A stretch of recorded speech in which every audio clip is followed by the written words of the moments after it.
Whenever we finish a project, we do a lot of soul searching. A lot of reference got kicked around. The Seven Samurai, the Magnificent Seven. We talked very early on about showing off a more human approach to Spartans. We definitely focused on trying to go back to sort of the core of what made Halo CE, the Combat Evolved, the sort of phenomenon that it is. I remember my first time playing Halo, and I was in that first level, and after winding through these technical corridors, fighting aliens, and then I step out into this world, and it just opens up in front of me, and it's beautiful and alien and huge. That was a sort of seminal moment for me, and I think that's part of what we want to capture in Reach. Something that was core to the game at the beginning was that sense of wonder and exploration. We started with a series of events. We basically set out like, okay, from this date on Reach to this date, we built a military campaign. We all had a desire to really flesh out the backstory of what happened prior to Master Chief and Cortana even entering the picture. We knew there were other Spartans, and it just seemed like such a rich area to tell a character-driven story with new characters. We wanted this team to feel like a Delta Force type team that are usually a smaller number. Why are we not seeing explosives residue? This particular team, Noble Team, they've survived by staying together. You're Noble 6, you're a replacement for a Spartan that's died. You're experiencing this story, boots in the mud. We looked at the story of Reach, and it was obviously a more intimate, character-driven story. We really needed the attention to real-world detail, trying to make these characters' faces really feel like believable. We started everything over from scratch, came up with a whole new rig for how we animate faces and also how we approach like texturing them, modeling them, everything, and just put a lot more time. Difference about a couple million polygons.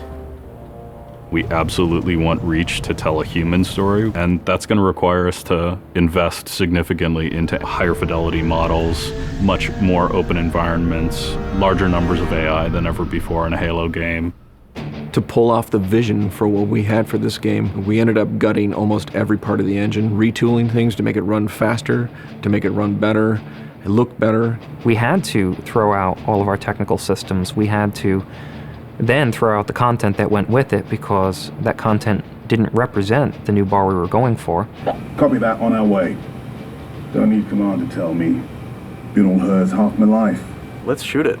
We've got a great team of guys, and they could take motion capture and they could make the poses way more dynamic, way more expressive. Those changes bring out the life, they bring out the style of our characters. We had probably 4 times the amount of polygons to play with this time around, which gave us a lot more freedom and creativity in what we wanted to achieve. When you look at total engineers that are actually putting code that are actually affecting this game, I mean, it's massive, 30 plus guys, it's crazy.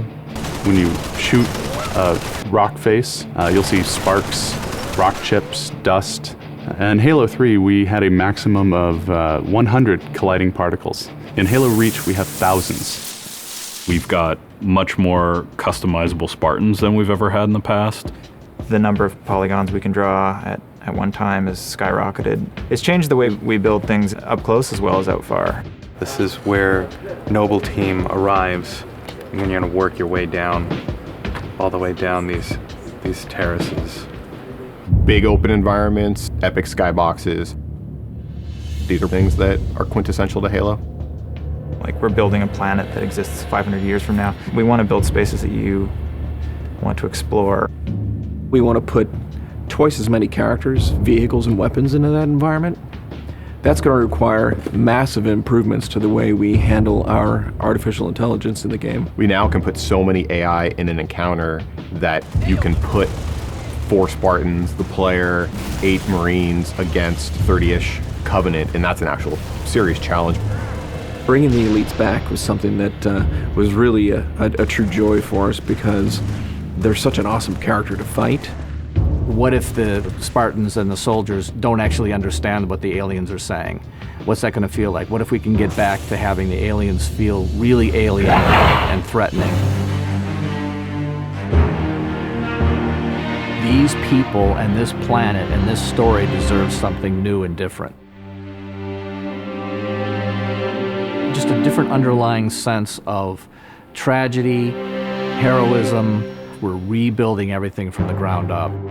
You have to walk this very fine balance. We want to add new things, but we don't want to rough up anybody's baby. I mean, that's the whole thing about the crazy sausage that is Bungie's Halo Reach ODST universe, is that we've sort of developed this gameplay that every person sort of has the different things about it that they like, and I still think that we still struggle to figure out exactly what, like what can we add or remove without pissing off certain people in the population. We looked at the Halo 3 assault rifle, and it really does feel kind of dated. It fit the tech then, but now we have all of these new polygons to play with. We went to a lot of trouble to sort of ground the weapons and the vehicles more in this sort of more real, more gritty world. We refined a lot of the weapons to push them into their particular role, and that role is defined a lot by range and the range of combat that you're going to play. For instance, the DMR, which is a sort of medium to long range suppression marksman rifle. It's going to be a sandbox game. It's not going to be a carefully scripted game where every movement of the AI is controlled by a mission designer. It's much broader than that. It allows the player to deal with encounters in their own specific way. There's definitely going to be offhand grenade throwing. There's definitely going to be vehicles. There's definitely going to be a large number of weapons that are incredibly powerful, incredibly accurate, that allow the player to feel like a badass. Now, if you melee him in the back of the head like you really mean it, you're holding down on the button, and you will launch into this more elaborate animation sequence. It's going to be a very different campaign experience for people overall. We're doing stuff in the campaign that people absolutely won't expect from a Halo game. Bigger battles, brand new cast of characters. An incredibly ambitious game. Every neuron in my head is firing with just reach, reach, reach. We knew from the beginning what the end was going to be. This is the definitive Halo made by the people who created Halo.